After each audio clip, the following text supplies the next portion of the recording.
A week ago, I allowed AI to choose my TBR, and this is the stack of books that it suggested I read. During that time, I attempted to read all these books, and a spoiler, I didn't read most of those, but this is the stack of books I ended up reading from. So, this is probably going to be one of the more complicated weekly wrap ups I do because I'm including a whole new category this week, and it's the books I did not start. So, DNS.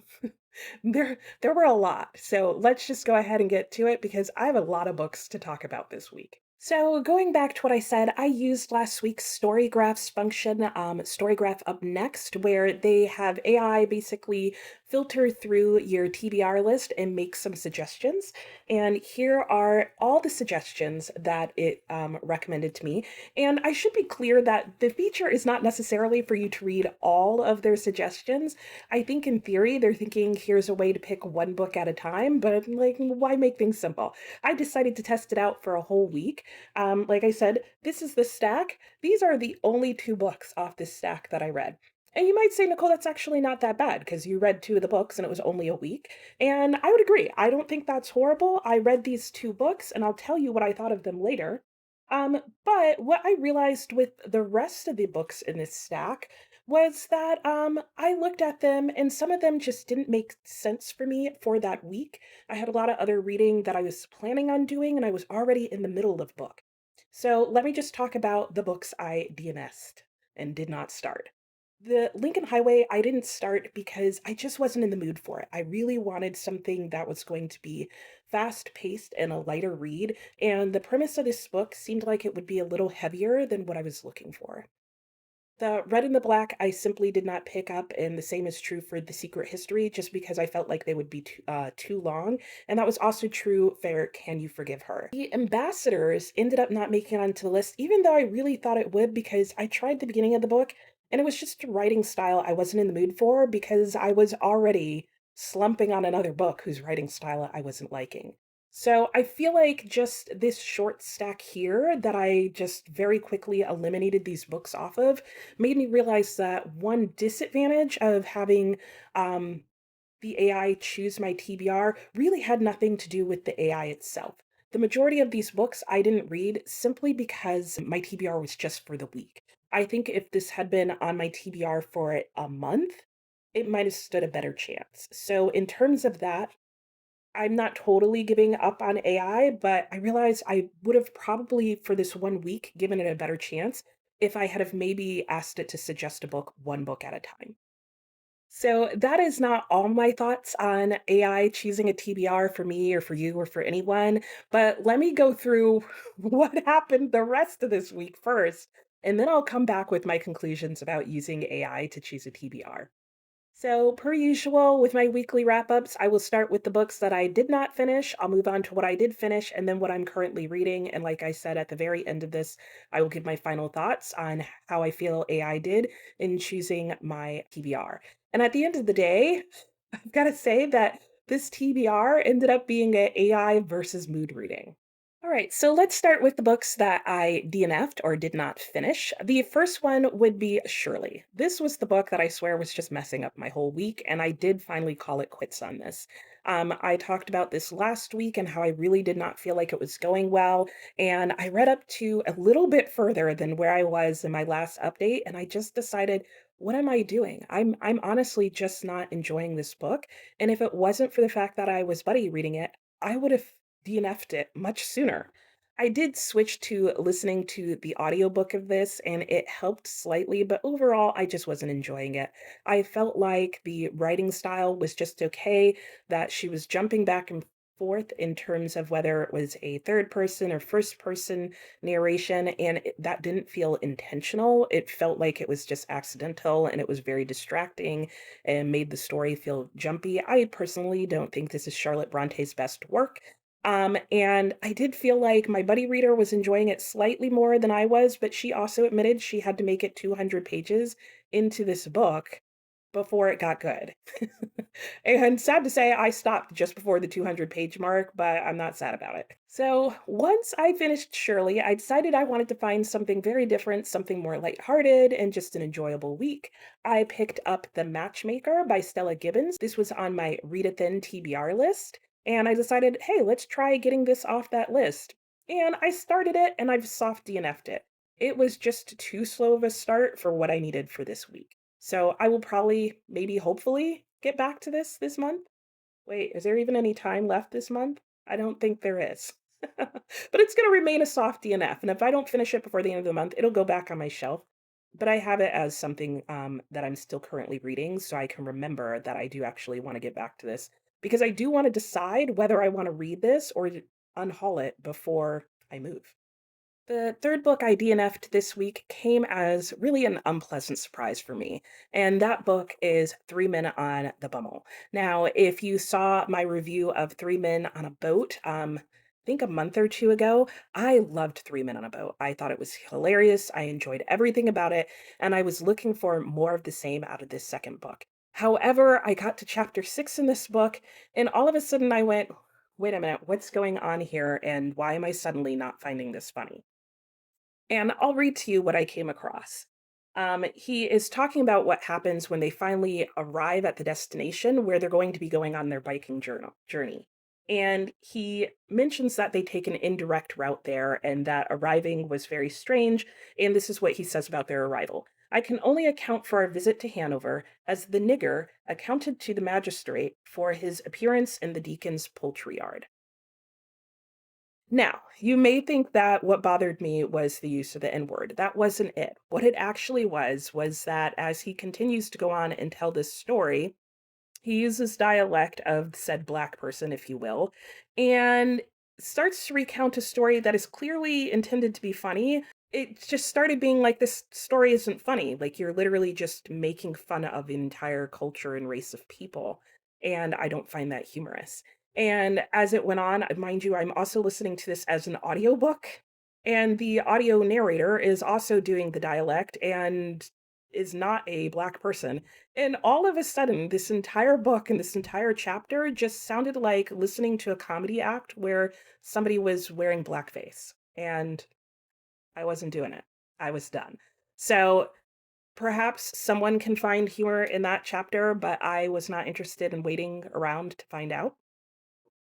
And that's just my personal preference. So moving on, that became a DNF for me, and I am bummed about it. So in fact, I disliked that so much that I'm now going to try and find a copy of Three Men in a Boat that is by itself.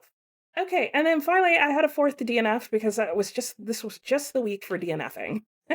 And that fourth book was Quo Vadis. And this is my other buddy read that I was doing this month. So yes, I DNF'd both my buddy reads. However, this is a soft DNF and was something that both me and my buddy agreed on, where we both felt like we were just not really getting into the book. We were in the middle of a lot of other things. We were enjoying everything else we were reading much better or much more. And we found that there was no reason for us to struggle through this, but neither of us had read enough of it to say that we wanted to DNF it for sure. So we both agreed to just put it down and come back to it sometime later this year. Okay, so that now gets me to the books that I did finish this week. And I have to also admit that a lot of my reading kind of went in the order that I'm showing you. So I DNF'd pretty much 4 books, or soft DNF'd them, back to back to back, and then went, okay, I really just need a win. So I decided to test out the Storygraph TBR that I made. And I knew I wanted to start with like shorter books that were slightly more fast paced and that kind of thing.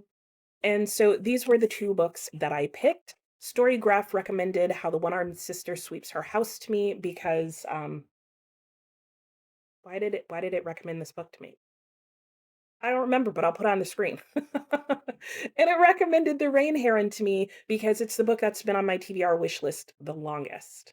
So I'll talk about How the One-Armed Sister Sweeps Her House first. And this book is about a young woman named Lala who lives in Barbados, and really talks about the dynamics of growing up as a woman in an island country where women are a bit underappreciated. She is told a cautionary tale by her grandmother early in life in terms of what happens to women when they sort of like go to the dark underworld, seedy side of the island and how they will be treated.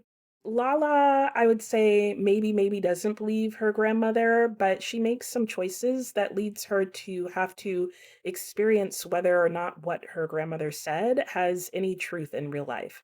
And the story just goes on from there. It explores her relationship with the men in her life, the choices that she's forced to make because of choices that she's made earlier in life. I don't feel like a lot of this book actually talked at length about the culture and life in Barbados in the way at least that I thought it was going to. But I do think it was a really good book that talks about like women and family and relationships. And it was a very surprising book. And I did end up giving this a 4 star. I really enjoyed this. It was even better than I thought it was going to be, which is funny because I've been sort of skirting around this book for a few months, and I don't know why. I think I somehow got in my head that this book was about something else.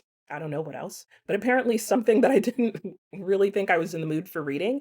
And I kind of regret that. I really wish I had read this book sooner. It was really good book. It was really enjoyable, and I kind of regret not recommending it to my family as a family book club read because that was actually why I originally bought it, and I do think we would have all enjoyed reading this together. So I think it's fair to say that with that choice, that was a home run by Storygraph because it got me to read a book that I had been avoiding.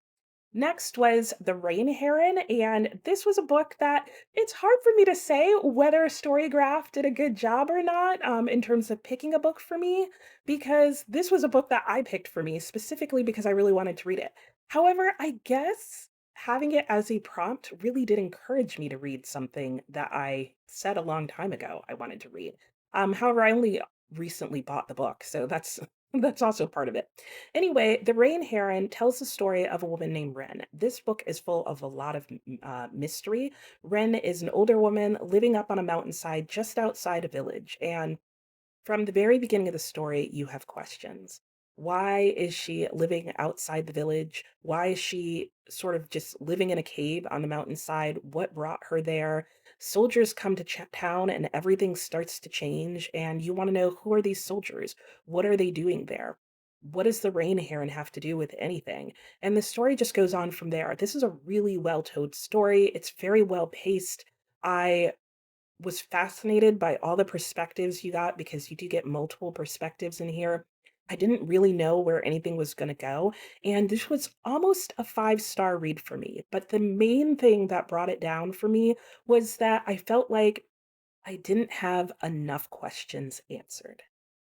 There was so much more that I wanted explained and wanted to know. There was some great symbolism and some amazing motifs in this book.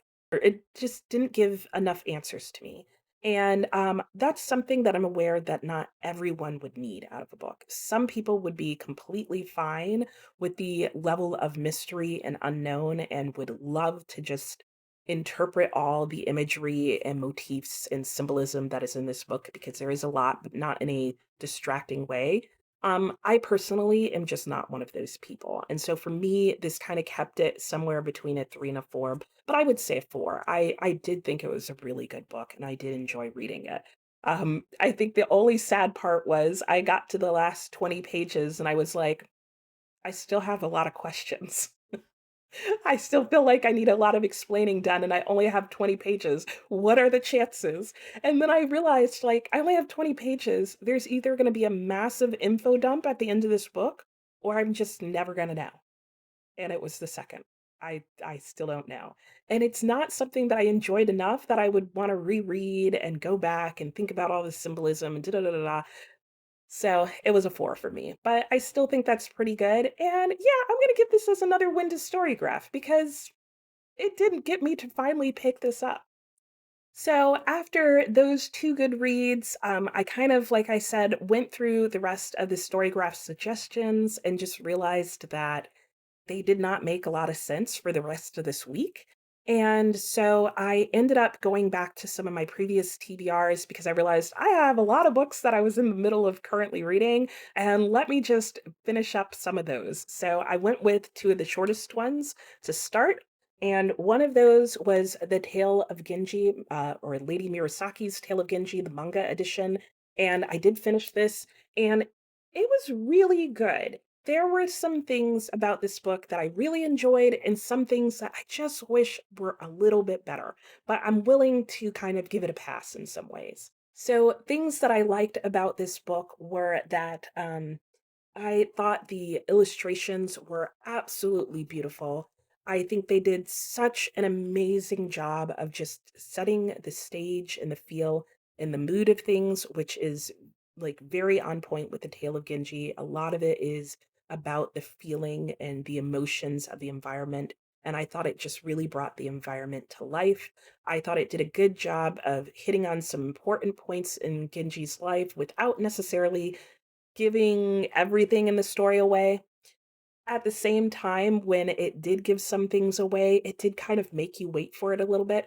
I don't think this is the perfect way to read The Tale of Genji if you've never read it before, but I think if you're reading The Tale of Genji, it might be helpful to read this first real quickly just to get a little bit lay of the land, but it will spoil some things in the book for you, so keep that in mind. There were spelling errors in this book, and they got worse as the book went on. So I'm okay if there's some here and there, but it was like halfway through this book, they gave up on even using spell check. Because initially, a lot of the errors were just for synonyms and that kind of thing, where, like, spell check's just not going to catch it. And then it became like, nope, words were actually misspelled. And then it was like, okay, what's going on? It went from like, maybe one a chapter to every couple pages and started to become distracting. And by the end, I was glad that it ended. So that was probably the only thing that kept this from being a 5-star read for me. I did give it a 4-star. Another quick book that I just wanted to finish and wrap up was William Styron's Nat Turner, 10 Black Writers Respond. I just had a few essays left in this going into this week, and so I just sat down one day and I think read the last two or three over the course of the day. This book is excellent. I highly recommend it if you have read William Styron's The Confessions of Nat Turner. I think it just offers a completely different perspective on his book and other people's thoughts about it who were alive at the same time that he wrote the book. And they give different perspectives both on some of the things that William Styron claims that they give evidence are just flat out not true, both about Nat Turner and about other historical things in his book. And then they also go into the problems with William Styron saying that it's not a historical fiction versus how he actually presents the book and writes the book. And it's just a very thoughtful book. There are 10 very, very thoughtful, extremely well written essays in here, despite the fact that William Styron in his own book says that all of these people are stupid and didn't know what they were talking about. I would challenge someone to read this and come away with that thought. Now, saying all that, I don't agree with everything that all of these authors said. I do think there are some minor points where they made some assumptions about William Styron and what they feel like he was thinking or doing that I didn't necessarily agree with. I think it's sometimes hard to know what a person is actually thinking and what their motivations are. Now, sometimes they mention what his thoughts and motivations are because they point to articles where William Styron shares what his thoughts and motivation are. In which case, yeah, okay, he said that's what they were. So you can take that with a grain of salt, but I do think that this is a great companion to that other book. There are a couple of other books that I plan on reading as part of this book project that I have on Nat Turner at this point, but I'm glad I started with this one. And I don't remember if I mentioned, but this was a 5-star read. Okay, and the final book that I picked up because by this point I just needed something like fun and hyped and like almost a guaranteed win yet again because I was like, "Ah, I feel a reading slump coming on again," and I picked up The Martian by Andy Weir. This was a book that I bought just because it was super hyped on YouTube a while ago. And it's worth the hype. This was a 5-star read for me. This book was everything that I personally needed it to be at the time. It was funny, it was exciting, it was well paced. I was interested in what was happening. I think I read this book in like a day, maybe 2 days. And it's a decent length book. It's a couple hundred pages. It's almost 400 pages long, but it goes so quickly. And I'm not a huge sci-fi person. I was thinking that this would be, really hoping that this would be a 4-star read. It was 5 stars. I think this book is brilliantly written, in so many unique ways. And he talks about science quite a bit in this book. There's quite a bit of math. I would say there's almost more math than there is science. And not because there's not science, but it felt more like engineering. I think that's what I'm trying to say. This book to me felt more like engineering than it felt like a particular science. And that didn't bother me. And like we're not going to get into like those fields overlap a lot, but hopefully you understand what I'm trying to say. Yeah, this was just a really good book. If you've been thinking about reading this book, I would recommend it to anyone who is interested in just hearing the story about a guy who gets trapped on Mars and how he has to try and survive and attempt to make it off. And it's action packed. You're going to be on the edge of your seat trying to figure out what's going to happen next and is he going to make it? You have kind of a countdown situation going on, and at the end of the book, I'm just going to say I hugged it. That's how much I liked it. It was great. It was a great finish. It was everything I needed it to be, wanted it to be, and more. And amazingly, that gets me down to the final 2 books that I am still currently reading at the end of this week, and they're the usuals. The Mysteries of Paris by Eugene Sue. I don't think I have much of anything new to say about this other than that I fell behind in my reading, but I did manage to catch up, which I'm happy about. And yeah, there were a lot of like tense things going on. There were a couple of chapters where I felt like things were just kind of dragging out.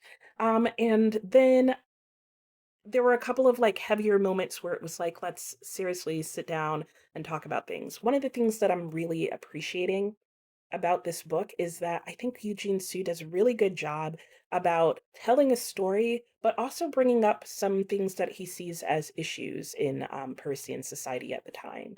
And I can really appreciate what he's trying to do in that sense, where he is definitely using these characters to point out people's prejudices, people's assumptions, and he's really using this as an author to try and change people's minds and hearts in his culture. And I can really appreciate when an author does that. At the same time, he still is sometimes showing his own prejudices and assumptions about people. So that's also really interesting. Okay, and finally, the Arabian Nights. So I am almost done. I'm getting so close, guys. I am currently in the last 160 pages of this book. That's how long this book is, that I have 160 pages left to go at the end of like 2 or 3 months of reading this, and I'm almost done. However, this has been a good ride. I have been complaining about this book for the last couple of weeks because I've really hit some stories for quite a while that I was just kind of like, oh, that's okay, that's okay, that's okay. But I'm happy to say I'm in the middle of a story that is really keeping me fascinated because there's so many odd elements to it. And that is the story of a king called Shahraman. And it tells the story not even really so much about Shahraman, but it's really more about his son and who refuses to get married, doesn't want to marry anybody, is just not interested in it, really because he thinks women are horrible and conniving. And he was like, I don't want to get involved in that. But his father's like, yeah, no, sorry, that's not an option. And you're like being rude. You've got to get married. And the son ends up getting locked in a tower, one of the like old decrepit towers in the palace. And when he's spending his nights there on his very first night, a genie comes up from an old well in the room and sees him, and it's a female genie, and or Jenny, and she thinks he's one of the most beautiful creatures she's ever seen. She then gets into this conflict with this other demonic spirit who's like, no, actually, I've seen the most beautiful human ever. And they insist on bringing these two humans together while they're sleeping so that they can decide which one they think is more beautiful. But that's not good enough. So they decide to wake them up one at a time so that the humans can give their opinion on the other human. And the story just goes on from there, and it goes to really strange places, including at one point the woman, because it's the king's son, and this other woman who turns out to be a princess. And things go on from there. They kind of sort of get to know each other, but not really, because again, one of them's always asleep. And at one point, the woman ends up in a situation where she ends up having to pretend she's a man, but then ends up getting married to another woman because they think she's a man. And that's just the start. Needless to say, it is just all sorts of things happening in this particular storyline that are very out of the ordinary. And my favorite part of this book is probably that there's always some narrator within the story telling the stories to someone else. And as much as I think these stories are fascinating and strange and like, wow, that was really a crazy story, that's often the reactions of the listeners in this story, where they'll go, wow, that was a really crazy story. We need to write that down. And I'm glad they did, in theory. So that is the end of the Arabian Nights for this week. I mean, you'll still be hearing about it for at least another week or two because I'm not done with it yet. But because so much happened this week, let me go back through and talk about my final thoughts on having Storygraph and AI choose my books versus basically what ended up happening, which was my kind of just mood reading through a whole bunch of books. So here's my thoughts. These two books were picked by Storygraph, and I just went with exactly what they told me to read. And out of the 7 books that they read, the 2 that I actually decided to start were both 4-star reads for me. So it's hard for me to say how I would have felt about the other books, but at least of the ones that I tried, I have to say they were batting 100%. I liked quite a bit both the books that they picked. But then we come to the books that I chose to pick up basically based on how my mood was and how I was feeling about reading at that time. And that includes these books Tale of Genji, The Martian, Nat Turner's 10 Black Writers Respond, The Matchmaker, and Three Men on the Bummel.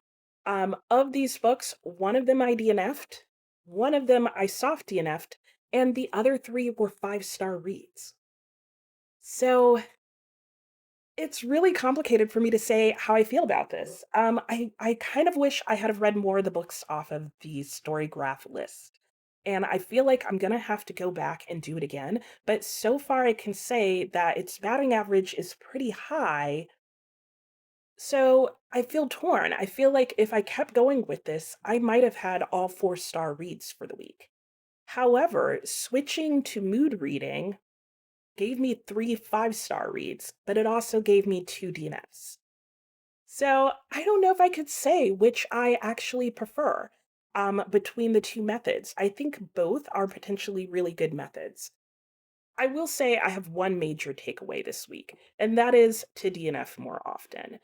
One of the things that I can say happened without a doubt is that the second I DNF'd these 2 books and my other 2 DNF books, and decided that I am not going to continue reading a book once I realize I'm not enjoying it, my reading went way up.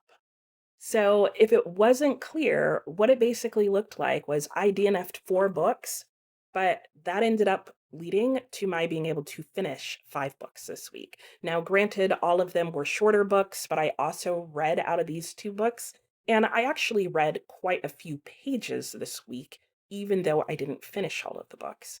So while I feel like I can't make any strong conclusions about whether or not having AI choose books for me is a good idea or not, I can say this. I do think it's harder for me to choose from a TBR where I haven't been able to pick as freely the books going onto it. And I do think it's harder to do a TBR just for the week because if somebody else is choosing your TBR for the week, they might not choose books that make sense for you to read during a week. You know, like if it picked a 900-page book, well, I can pick 6 of those, but I'm only going to get to one in a week. So That was probably my bad in using it. So I can definitely say going forward, I'm going to try the story graph experiment again, but at some point I'm going to try it where I just do it for a whole month. That sounds dangerous, but how bad could it go? In the meantime, that is everything that I read this week. I am still continuing on with these two books, and I've got great plans for the next week. I should mention that next week I was supposed to do a reading the least popular books or the lowest rated books or something like that on my shelf. And I miscalculated how that was going to work out, and there's not enough months left in May for me to do that. And given how frequently I've been almost in or in a reading slump, I'm not going to bother with that. So we're going to just go ahead and go into June next week. And next week, you'll just be seeing what I'm reading in June. I do already know one of the books that I'm reading in June, and I want to mention that right now. So I have already played my TBR game for June, and one of the books that came up is Chinua Achebe's Things Fall Apart. And the reason I'm mentioning it now before you have even seen the June TBR video is because I've decided to do a read along for this. So on Saturday, June 8th, from 9 a.m. to 9 p.m., I will be doing an all day reading sprint, and I will be reading Things Fall Apart. But this is a book that I read multiple times in college, and it held up really well to every single rereading. And I have not read it since college, I don't think, and I really want to reread it again and see what I think about it now. So, if you would like to join me, make sure to like and subscribe and hit the bell for notifications.